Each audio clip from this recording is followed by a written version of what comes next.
Welcome to the Banker Lamp. Please enjoy the video. Make sure your Oppo runs Android 8, 0 or higher, and supports Bluetooth 5. 0.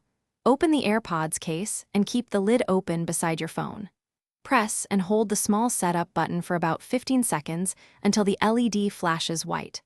On Oppo, open Settings, then Bluetooth, and start scanning for devices. When you see Airpods, tap the device name to pair and connect immediately. Wait for confirmation that the Airpods show as connected in Bluetooth settings. AirPod controls still work on Oppo, but vary by model and firmware. Double-tap older Airpods or squeeze the stem on Airpods Pro once for play and pause.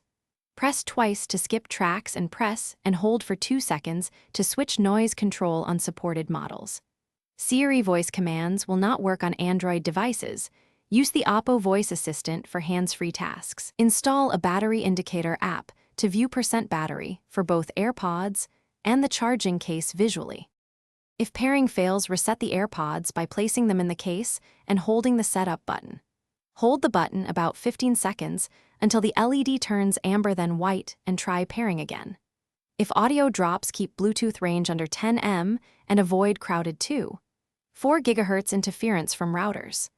Clear Oppo Bluetooth cache via Settings app's Bluetooth share if connections remain unstable. If one AirPod fails, charge the case at least 30 minutes and reconnect both AirPods together. Thanks for watching. If this was helpful, leave a like and consider subscribing. See you next time.